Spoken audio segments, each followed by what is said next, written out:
সকালটা শুরু করলাম এক কাপ চায়ের সাথে। আর সকাল হতে না হতেই ডেলিভারি বয় এসে কলিং বাজিয়ে দিয়ে গেল নাইকার পার্সেল। বেশি কিছু না, আমার একটা শেষ হয়ে যাওয়া ফাউন্ডেশন স্টিক আমি অর্ডার করেছিলাম, আর তার সাথে কাজলটাও শেষ হয়ে গেছিলো, সেটা অর্ডার করেছিলাম। তো তোমাদেরকে বলে রাখি এই ফাউন্ডেশন স্টিকটার ব্যাপারে কিছু।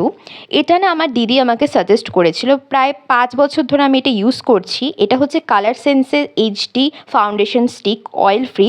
আমার শেড হলো FS5 বেজ।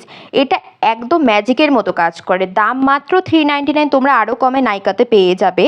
কিন্তু এটা ইউজ করলে না তোমাকে কনসিলার আর কিছু ইউজ করতে হবে না, এর সাথে খুব ভালোভাবে ব্লেন্ড হয়ে যায়, ডার্ক স্পটগুলো এত সুন্দরভাবে ঢেকে দেয় কি বলবো। তো এরপর বিকেলে নিয়ে এসেছিলাম বাজার থেকে বোনলেস চিকেন। ভাবলাম বানাই চিকেন সসেজ আর চিকেন পকোড়া। চিকেন সসেজ কোনো দিনও বানাইনি, এটা আমার ফার্স্ট টাইম ছিল, তো একটু ভুলচুক হতেই পারে। তো দেখতে থাকো।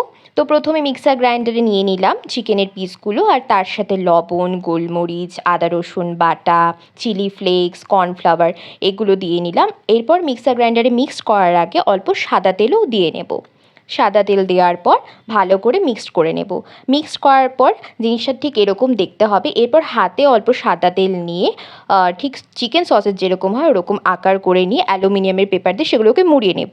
তোমাদের কাছে অ্যালুমিনিয়ামের পেপার না থাকলে তোমরা চাইলে এগুলো নর্মাল জলে এগুলোকে একবারে ছেড়েও দিতে পারো, বয়েল করে নিতে পারো। তো আমি অ্যালুমিনিয়ামের পেপারে র্যাপ করে নিলাম ঠিক করে, ঠিক এরকম দেখতে হয়েছিল। এরপর একটা পাত্রে জল গরম করে ফুটন্ত জলে এগুলো ছেড়ে দিলে 10 থেকে 15 মিনিট বয়েল করে নিলেই কিন্তু চিকেন সসেজ রেডি হয়ে যাবে। এগুলো বানানোর পরে 6-7 দিন কিন্তু রিজার্ভ করেও রাখা যায় ফ্রিজে। এরপরে চিকেন পকোড়ার জন্য চিকেনটাকে ভালো করে আদা রসুন পেস্ট, লবণ, হলুদ, লঙ্কার গুঁড়ো, গরম মশলা, জিরে গুঁড়ো, বেসন, কর্নফ্লাওয়ার দিয়ে মাখিয়ে নিলাম। এরপর গরম তেলে সেগুলোকে ভেজে নিলেই আমাদের চিকেন পকোড়া রেডি। এরপর চিকেন সসেজটাকে আমি অ্যালুমিনিয়ামের পেপার থেকে ভালো করে খুলে নিলাম। খুলে নিয়ে আমি সেটা গরম গরম বাবাকে সার্ভ করলাম। বাবার কিন্তু খেতে বেশ ভালো লেগেছিল, আর আমারও সত্যি কথা বলতে ফার্স্ট টাইম এত ভালো হবে বলে আমি ভাবিনি। তো এই ছিল আমার বানানো ফার্স্ট চিকেন সসেজ আর তার সাথে চিকেন পকোড়া। তো আমার ব্লগটা ভালো লাগে থাকলে তোমরা কিন্তু লাইক অ্যান্ড কমেন্ট করতে ভুলো না। আর আমার চ্যানেলে যদি তোমরা কেউ নতুন হয়ে থাকো তো প্লিজ লাইক অ্যান্ড সাবস্ক্রাইব করে দিও। And thanks for watching.